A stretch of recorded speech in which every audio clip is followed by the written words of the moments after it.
निजर agenda create करी तथाकथित न्यूज रिपोर्टर्स माने जर्नलिस्ट माने से माने गोटे सोसाइटी रो रेपुटेशन को खराब करिवर लागि छंती। इंडियन जुरिस्डिक्शन रो लॉ अनुसार आ ऊपर पेनाल्टी भी हे पारे न्यूज रिपोर्टर्स को ऊपर जो माने तथ्य को उपस्थापना करूछन। गजपति महाराजंकर सब समय रे ओडिसा वासी को निज एजेंडा रे फसा जाए कि किभली गजपति महाराजंकर जो निर्देश अछि ताहाको अवमानना करूछि इस्कॉन। किंतु आपण माने जानिले आश्चर्य हेबे इस्कॉन ही गोटिए संस्था जे कि आज पर्यंत गजपति महाराजंकर मुख निश्चित वाणी को सठिक भाव में पालन करि आछि।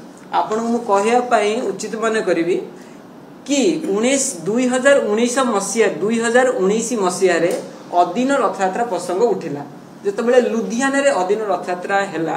दया करी आपण माने समस्त ध्यान देबे ए दिगो को एक गुरुत्वपूर्ण प्रसंग। 2019 मसिया रे जते बेले लुधियाना रे सेप्टेम्बर मास रे रथयात्रा अनुष्ठित हैला।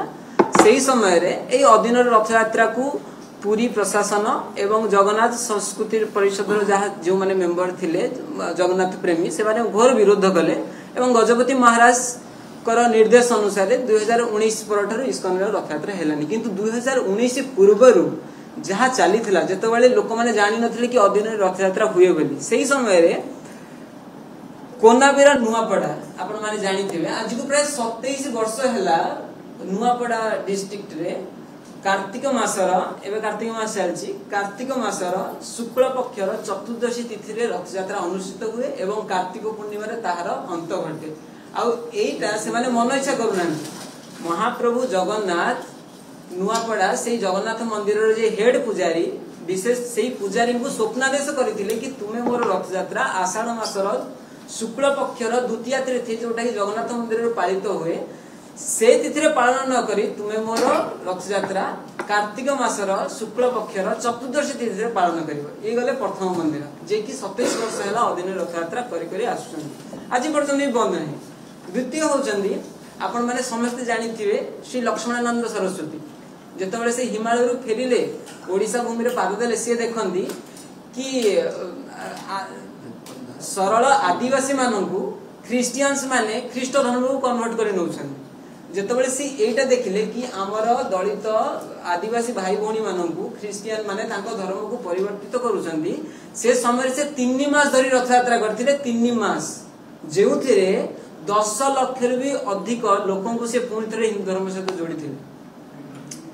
नेक्स्ट काशी रे 1983 मसिया रे निखिल जगन्नाथ चेतना संसद जरिया रे आज ताहा एग्जिस्ट करूची कि नाही ता हमें कहि परिबनु किंतु 1983 मसिया रे निखिल जगन्नाथ चेतना संसद तरफ रु एक विराट रथयात्रा आयोजन करा जायतिला जहा कि अधीन रे थिला जेउथिरे ओडिसा रो विशिष्ट नेता एवं बड़ बड़ राइटर्स माने लेखक माने कवि माने सेतारे योगदान करथिले। पुरी रु बहुत सारा घंटा को नेकी से जगह जाइथिले और बहुत धूमधाम रे आयोजन हेतिला बड़ बलद मान द्वारा रथ टणा जाइथिला।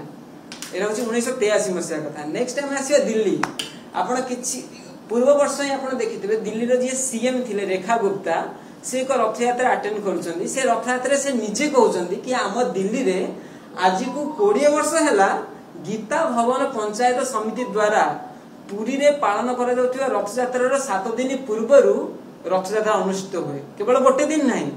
पुरी रे जदी आषाढ़ मासर शुक्ल पक्ष द्वितीय तिथि रथयात्रा हुए तार 7 दिन पूर्वरु 7 दिन जाक से माने दिल्ली रो विभिन्न स्थान रे रथयात्रा करंती 20 वर्ष हैला एबे पर्यंत करि आसुचंती। तृतीय जहाँ एबर केस मधुबन ऋषिकेश रो जो मधुबन आश्रम अछंती एठी 28 वर्ष धरि अधीन रथयात्रा होची। नेक्स्ट स्वामी नारायण संस्था जे कि इस्कॉन संस्था ठारू खूब बड़ आपण माने भाबंती कि इस्कॉन ही सबठारू बड़ संस्था जे हिंदू धर्म प्रचार करछि किंतु इस्कॉन ठारू भी आउ गोटे बड़ संस्था अछि जार नाम होची स्वामी नारायण जे सब देश रे व्याप्त अछन और तांकर मंदिर देखिबे आपण आखि पाइबेनी। स्वामी नारायण संस्था जी ऑस्ट्रेलिया रे जो संस्था अछि स्वामी नारायण कर से माने 2004 मसिया रु आज पर्यंत ऑस्ट्रेलिया रो सिडनी मेलबोर्न तोयम्बा आदि शहर मानक अधीन रथयात्रा करी आसु।